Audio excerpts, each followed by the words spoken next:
जी chapter number 6 में जो आज हमने पोर्शन स्टार्ट करना है वो स्टार्ट करना है थ्योरी से रिलेटेड। हमारे पास इस चैप्टर नंबर 6 में बेसिकली 3 थ्योरीज हैं और एक टॉपिक ऐसा है जो बेसिकली उन्हीं 3 टॉपिक से मिलता जुलता भी है कॉन्सेप्ट वाइज। तो आइए हम जरा स्टार्ट करते हैं। ये आपने एक लफ्ज सुना होगा जूनियर क्लासेस में which is called as covalent bond. सुना है? कोवलेंट बॉन्ड, जिसके बारे में आप डेफिनेशन पढ़ के आए हुए हैं कि ऐसा बॉन्ड जो दो एटम्स के दरमियान उस वक्त बनता है जब दो एटम्स के दरमियान इलेक्ट्रॉन पेयर्स की म्यूचुअल शेयरिंग होती है। फिर आपने इसका single bond, double bond, triple bond पढ़ा था, इसकी टाइप्स, और उसके बाद आपने इसके बारे में पढ़ा था इसकी कैटेगरीज के बारे में कि 2 तरह के कोवलेंट बॉन्ड होते हैं, एक पोलर होता है और एक नॉन पोलर होता है। तो वो डिटेल तो आप क्लास 9 में भी पढ़ के आए हैं। आज जो हमने चीज करनी है वो इस कोवलेंट बॉन्ड के कॉन्सेप्ट को समझने के लिए चंद एक इंपॉर्टेंट थ्योरीज है जो आपके सिलेबस का पार्ट बनेगी। जिनमें सबसे पहली जो थ्योरी है उसका नाम है valence shell electron pair repulsion theory. ये बेटा जी theory valence shell electron pair repulsion theory. इस थ्योरी से हम कोवलेंट बॉन्ड के कॉन्सेप्ट को समझने में जो है वो समझने के लिए हमें मदद देगी। तो आइए हम कोवलेंट बॉन्ड को समझते हैं बाय वेस्पर थ्योरी। जी पेज नंबर टेक्स्ट बुक का 167 है। आइए जरा अब हम इस valence shell electron pair repulsion theory को डिटेल में समझते हैं। अच्छा, जो valence shell electron pair repulsion theory है ना, इसको हम वेस्पर भी कहते हैं, VSEPR, वेस्पर थ्योरी। ठीक है जी। तो मेन चीज तो आपको पता चल गई कि हम इसमें कोवलेंट बॉन्ड के कॉन्सेप्ट को समझेंगे। ठीक है, तो आइए जरा देखते हैं कि कोवलेंट बॉन्ड को किस तरह से वेस्पर थ्योरी एक्सप्लेन करती है। अच्छा, इसमें सबसे पहले 2 साइंटिस्ट का जिक्र आया है, जिनमें से एक का नाम है सिडविक और दूसरे का नाम है पॉवेल। सिडविक एंड पॉवेल, और बात है 1940। इन्होंने एक कॉन्सेप्ट पेश किया और वो कॉन्सेप्ट क्या था? इन्होंने कहा कि अगर आपके पास कोई मॉलिक्यूल है, if you are having a molecule, और आप उसकी ज्योमेट्री एक्सप्लेन करना चाहते हैं, उसकी स्ट्रक्चर एक्सप्लेन करना चाहते हैं, तो उसके अंदर जो सेंट्रल एटम है उसके अराउंड इलेक्ट्रॉन पेयर्स का अरेंजमेंट स्टडी करें। लो जी, अब बात को जरा ध्यान से समझना। क्या कहा सिडविक एंड पॉवेल ने? सिडविक एंड पॉवेल कहते हैं कि अगर आप किसी मॉलिक्यूल की ज्योमेट्री को फाइंड आउट करना चाहते हैं, उसको एक्सप्लेन करना चाहते हैं, उसको समझना चाहते हैं, तो आप उस मॉलिक्यूल की ज्योमेट्री को अंडरस्टैंड करने के लिए उस मॉलिक्यूल में मौजूद सेंट्रल एटम के इर्द गिर्द इलेक्ट्रॉन पेयर्स का अरेंजमेंट देखें। आपको उस मॉलिक्यूल की ज्योमेट्री का पता चल जाएगा। मिसाल के तौर पर अभी हम इसको डिटेल में देखेंगे। ये मेरे पास मीथेन है, that is a organic compound, is the first member of alkane family. अब इसमें जो सेंट्रल एटम है वो कौन सा है? कार्बन। सेंट्रल एटम कौन सा है? और आप देख सकते हैं कि इसमें 4 हाइड्रोजन जुड़े हुए हैं। ये देख लीजिए, 4 हाइड्रोजन जुड़े हुए, राइट। अब ये 4 हाइड्रोजन जुड़े हुए हैं, ये किसके जरिए जुड़े हुए हैं? सिंगल कोवलेंट बॉन्ड के जरिए। ऐसा ही है ना? और single covalent bond as per your studies concern आप पढ़ के आए हैं कि एक इलेक्ट्रॉन पेयर की म्यूचुअल शेयरिंग से बनता है।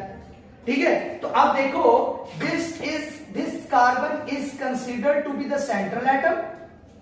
ये कार्बन क्या कंसीडर हो रहा है? हमारा सेंट्रल एटम। और इसके इर्द गिर्द आप देख सकते हो हमारे पास 4 इलेक्ट्रॉन पेयर्स मौजूद है। 4 इलेक्ट्रॉन पेयर्स मौजूद है, और वो ये एक इलेक्ट्रॉन पेयर है, एक इलेक्ट्रॉन पेयर है, एक इलेक्ट्रॉन पेयर और एक इलेक्ट्रॉन पेयर है। अब अगर मुझे इस मीथेन मॉलिक्यूल का ज्योमेट्री फाइंड आउट करना है, तो मैं क्या करूंगा? इन इलेक्ट्रॉन पेयर्स का अरेंजमेंट देखूंगा कि इनका अरेंजमेंट कैसा है। This is the concept made और delivered by Sidgwick and Powell. Clear हुई बात? कि सिग्निफिकेंट पावर क्या कह रहे हैं कि मॉलिक्यूलर ज्योमेट्री फाइंड आउट करने के लिए आप किसी भी मॉलिक्यूल में जो सेंट्रल एटम के इर्द गिर्द इलेक्ट्रॉन पेयर्स का अरेंजमेंट देखें, आपको पता चल जाएगा कि मॉलिक्यूलर ज्योमेट्री कैसी है। तो अभी हम ये देखेंगे कि इन इलेक्ट्रॉन पेयर्स के अरेंजमेंट से हमें कैसे पता चलेगा कि मॉलिक्यूल की ज्योमेट्री कैसी है। सबसे पहले तो आप ये ज़हन में अपने बिठा कि सिग्निफिकेंट पावर ने क्या कहा। Is it okay? अब उसके बाद नेक्स्ट दो और साइंटिस्ट हैं जिनमें एक का नाम है नेल्होम और दूसरे का नाम है गिलेस्पी। इन्होंने भी बड़ी इंपॉर्टेंट बात कही, नेल्होम एंड गिलेस्पी। पहली बात तो ये कि ये वो लोग हैं जिन्होंने सबसे पहली दफा वेस्पर थ्योरी की बुनियाद रखी, वेस्पर थ्योरी की बुनियाद रखी। और फिर इन्होंने कहा कि जितने भी नॉन ट्रांजिशन एलिमेंट्स हैं, नॉन ट्रांजिशन एलिमेंट्स हैं, जितने भी नॉन ट्रांजिशन एलिमेंट्स हैं, अगर आप उनके मॉलिक्यूल्स की ज्योमेट्री फाइंड आउट करना चाहते हैं तो आप वेस्पर थ्योरी की मदद ले सकते हैं। वेस्पर थ्योरी आपकी हेल्प करेगी, बट कंडीशन क्या इन्होंने बता दी कि नॉन ट्रांजिशन एलिमेंट्स हैं जिनके मॉलिक्यूल की ज्योमेट्री आप एक्सप्लेन कर सकते हैं। अब what is the meant by non transition element? भाई आपको पता है कि पीरियोडिक टेबल जो है उसके अंदर 4 ब्लॉक्स हैं, उसके अंदर 4 ब्लॉक्स हैं और एक ब्लॉक है एस, दूसरा पी, तीसरा डी, चौथा एफ। जो एस और पी ब्लॉक के एलिमेंट्स है ना, इनको बोलते हैं नॉर्मल एलिमेंट्स। क्या बोलते हैं? या इनको बोलते हैं रिप्रेजेंटेटिव एलिमेंट्स, या इनको बोलते हैं non transition elements. Means two से जो एस और पी ब्लॉक के एलिमेंट्स हैं उनको हम बोलते हैं नॉर्मल एलिमेंट्स। क्या बोलते हैं? Normal elements. या उनको बोलते हैं रिप्रेजेंटेटिव एलिमेंट्स, या हम उनको बोल सकते हैं नॉन ट्रांजिशन एलिमेंट्स। ये सब इनके नाम हैं जो एस और पी से ताल्लुक होते हैं। लेकिन अगर हम बात करें डी एंड एफ ब्लॉक की तो इनमें जितने भी एलिमेंट्स हैं उनको हम ट्रांजिशन एलिमेंट्स कहते हैं। क्या कहते हैं? Transition elements. तो अब पता ये चला कि जो वेस्पर थ्योरी है वो सिर्फ और सिर्फ नॉन ट्रांजिशन एलिमेंट्स के मॉलिक्यूल की स्ट्रक्चर को एक्सप्लेन करेगी। This is represented by Nyholm and Gillespie. तो अब दो तरह के हमारे पास दो साइंटिस्ट थे जो अलग अलग स्टडी कर रहे थे और इनमें से सिग्निफिकेंट पावर ने कहा कि मॉलिक्यूल की ज्योमेट्री फाइंड आउट होगी सेंट्रल एटम के अराउंड इलेक्ट्रॉन पेयर्स का अरेंजमेंट देखकर। और नेल्होम एंड गिलेस्पी वो लोग हैं जिन्होंने वेस्पर थ्योरी को पहली दफा डेवलप किया और उन्होंने कहा जितने भी नॉन ट्रांजिशन एलिमेंट्स है भाई आप उनके मॉलिक्यूल्स की ज्योमेट्री को वेस्पर थ्योरी से एक्सप्लेन कर सकते हैं। क्लियर होगी बात? अच्छा, अब इसके बाद वेस्पर थ्योरी बेसिकली कहती क्या है, इसके हवाले से आपकी बुक में एक हेडिंग बनी हुई है which is called as basic assumption. Basic assumption. What is the basic assumption of VSEPR theory? assumption मतलब बेसिक बुनियादी नुक्ता क्या है वेस्पर थ्योरी का। अच्छा जी, अब आइए मैं आपको बताता हूं। वेस्पर थ्योरी कहती है का बेसिक assumption कि अगर आप बात करें इलेक्ट्रॉन पेयर्स की, if you are talking about electron pairs, तो भाईजान इलेक्ट्रॉन पेयर्स होते हैं 2 तरह के। We are having 2 types of electron pairs. एक को हम बोलते हैं बेटा जी लोन पेयर्स और दूसरे को हम बोलते हैं bond pairs. As you studied it earlier कि लोन पेयर वो इलेक्ट्रॉन पेयर होता है जो केमिकल बॉन्ड फॉर्मेशन में इन्वॉल्व नहीं होता और बॉन्ड पेयर वो इलेक्ट्रॉन पेयर होता है जो केमिकल बॉन्ड फॉर्मेशन में इन्वॉल्व होता है। Is it okay? अब वेस्पर थ्योरी का बेसिक असम्पशन ये है कि इलेक्ट्रॉन पेयर चाहे लोन पेयर हो, इलेक्ट्रॉन पेयर चाहे बॉन्ड पेयर हो, दोनों सूरतों में अगर किसी मॉलिक्यूल की ज्योमेट्री आप वेस्पर थ्योरी के तहत एक्सप्लेन कर रहे हैं तो इलेक्ट्रॉन पेयर चाहे लोन पेयर हो चाहे बॉन्ड पेयर हो, सेंट्रल एटम के गिर्द इस तरह से रेंज होंगे कि उनके दरमियान डिस्टेंस मैक्सिमम होगा और रिपल्शन मिनिमम होगी। पहले तो इस बात को याद करो, बाद में समझाऊंगा। भाई बेसिक असम्पशन क्या कहता है वेस्पर थ्योरी का कि सेंट्रल एटम के गिर्द जो इलेक्ट्रॉन पेयर्स है ना, सेंट्रल एटम के गिर्द जो उनका अरेंजमेंट इस तरह से होता है कि उनके दरमियान डिस्टेंस मैक्सिमम रहे और उनके दरमियान रिपल्शन मिनिमम रहे। Distance maximum, repulsion minimum, distance maximum, repulsion minimum, distance maximum, repulsion minimum. अब ये जानने की हमें क्या जरूरत पड़ी? और भाई अभी हमने ये क्या कहा है कि मॉलिक्यूल की ज्योमेट्री कैसे पता चलेगी? सेंट्रल एटम के गिर्द इलेक्ट्रॉन पेयर्स के, तो अरेंजमेंट ही तो जानना है। तो ये रूल है वेस्पर थ्योरी का कि भाई अगर इलेक्ट्रॉन पेयर्स के अरेंजमेंट को देखोगे तो आप जान जाओगे कि वो एक दूसरे से इस तरह से अरेंज होते हैं कि उनके में डिस्टेंस मैक्सिमाइज रहे और रिपल्शन मिनिमाइज रहे। तो इसका बेसिक असम्पशन ये है कि distance should be maximum and repulsion should be minimum according to the basic postulate, basic assumption of Vesper theory. Is it okay? Yes. अब हम इसको प्रॉपरली समझने की कोशिश करते हैं कि एक्चुअली वेस्पर थ्योरी है क्या। बेसिक बातें तो हमने कर ली। हम सबसे पहले स्टार्ट करेंगे बेसिक असम्पशन के बाद इंपॉर्टेंट पोस्टुलेट से। इंपॉर्टेंट पोस्टुलेट से। अच्छा बेटा जी, अब हम स्टार्ट करेंगे इंपॉर्टेंट पोस्टुलेट्स के वेस्पर थ्योरी के अहम पोस्टुलेट्स क्या हैं, जिनसे हम इन तमाम जो अभी तक हमने बातें की इनको भी क्लियर करेंगे, बल्कि नहीं आने वाली बातों को भी इंशाल्लाह क्लियर करेंगे। तो अब सबसे पहले इसमें आप एक हेडिंग लगाएंगे। First of all you are suppose to put a heading, और वो हेडिंग क्या है? डिटर्मिनेशन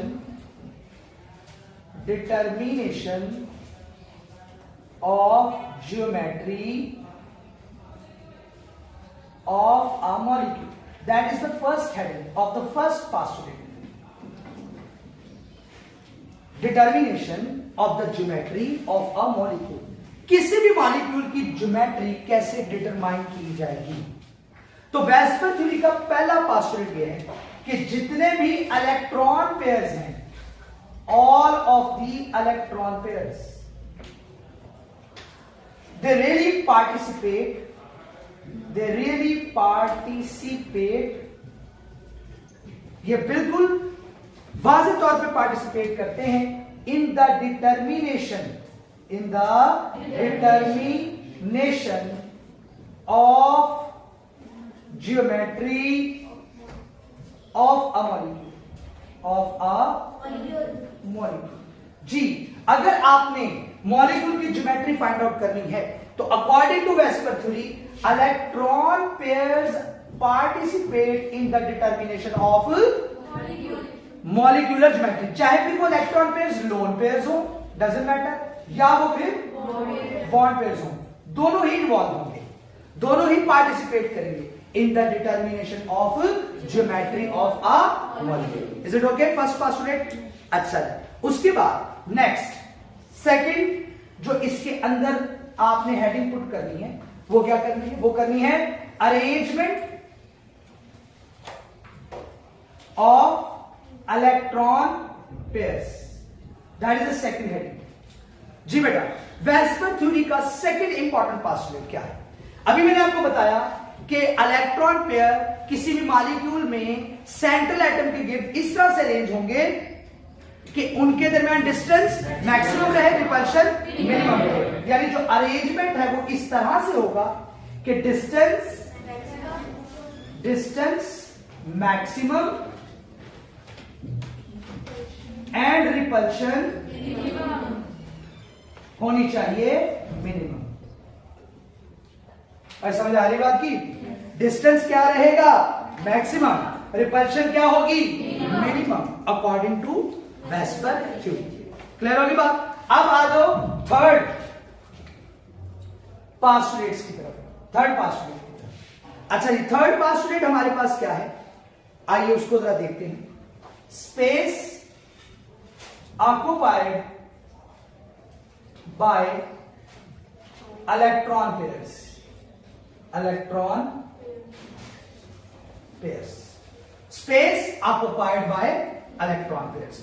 अच्छा, अब देखिए आपके पास इलेक्ट्रॉन पेयर कितनी किस्म के हैं? दो किस्म के। एक को हम क्या कहते हैं? बॉन्ड पेयर, और दूसरे को क्या कहते हैं? Lone pair. अब मैं आपको समझाना चाहता हूं कि बॉन्ड पेयर और लोन पेयर में से कौन सा इलेक्ट्रॉन पेयर ज्यादा स्पेस ऑक्युपाई करता है और कौन सा कम स्पेस ऑक्युपाई करता है। आइए जरा इसको समझते हैं। इस बात को समझाने के लिए I am going to take the example of ammonia, जिसका फार्मूला होता है NH3।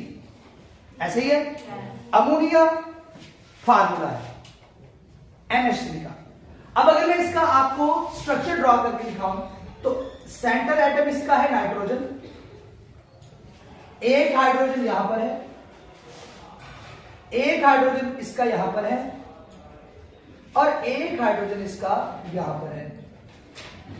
ये तीन हाइड्रोजन हो गए, हाइड्रोजन हो गए नाइट्रोजन के गिर्द, और एक लोन पेयर मौजूद है यहां पर। जरा गौर फरमाइएगा, तवज्जो पूरी दीजिएगा ताकि बात समझा सकूं और आपको समझ भी आ जाए।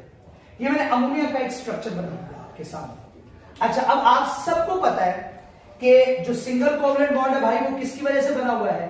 एक इलेक्ट्रॉन पेयर की म्यूचुअल शेयरिंग से।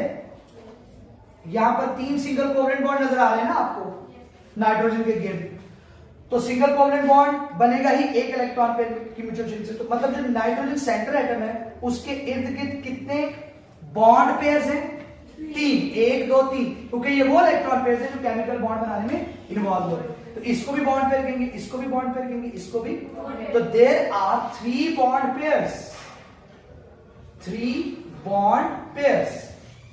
But you can see that यहां पर एक इलेक्ट्रॉन पेयर भी पड़ा हुआ है जो किसी किस्म के केमिकल बॉन्ड फॉर्मेशन में इन्वॉल्व नहीं है। This is called as lone pair, this is called as. तो हम कहेंगे कि यहां पे 1 लोन पेयर भी मौजूद है, 1 लोन पेयर भी मौजूद है। ओके हो गया? अच्छा, अब जरा देखिए, ये जो बॉन्ड पेयर आपको नजर आ रहे हैं, this one and this one, ये आपको दो एटम्स के दरमियान में नजर आ रहे हैं। ये बॉन्ड पेयर है, ये किसके दरमियान मौजूद है? Nitrogen hydrogen.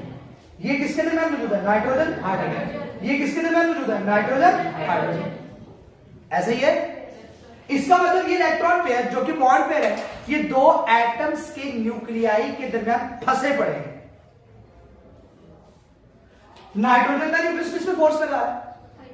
हाइड्रोजन का न्यूक्लियस किस पे फोर्स कर रहा है? ऐसे ही। तो इसके ऊपर न्यूक्लियर अट्रैक्शन बहुत ज्यादा है, इसके ऊपर भी ज्यादा है, इसके ऊपर भी ज्यादा है। किसके कंपैरिजन में? इसके कंपैरिजन में, क्योंकि लोन पेयर वो इलेक्ट्रॉन पेयर है जिसको सिर्फ एक एटम का न्यूक्लियस ही अट्रैक्ट कर रहा है। वो किसका कर रहा है? नाइट्रोजन। इसका मतलब ये लूजली बॉन्डेड हुआ, ये टाइटली बॉन्डेड हुए। तो जो चीज लूजली बॉन्डेड होती है वो ज्यादा स्पेस ऑक्युपाई करती है, और जो टाइटली बॉन्डेड होती है वो लेस स्पेस ऑक्युपाई करती है। इसका मतलब ये हुआ कि lone pair always occupies more space than bond pair. That is the concept which I want to give you. Lone pair always occupies more space than bond pair. क्यों? क्योंकि lone pair सिर्फ एक एटम के nucleus के influence में होता है, जबकि बॉन्ड पेयर दो एटम के न्यूक्लियाई के इंफ्लुएंस में। Any problem in these three postulates? पहला पोस्टुलेट क्या था? कि electron pair are really participating in the determination of geometry of the molecule. दूसरा क्या था? Electron pairs are supposed to be arranged around the center atom in such a way that their distance is maximum and the repulsion is minimum. And the third was space occupied by the electron pair.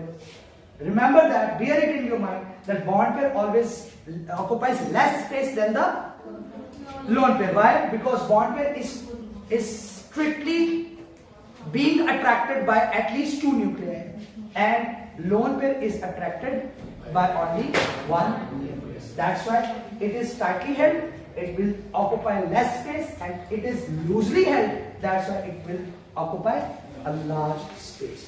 That was the third postulate. Is it okay? अब हम चलेंगे fourth postulate की तरफ।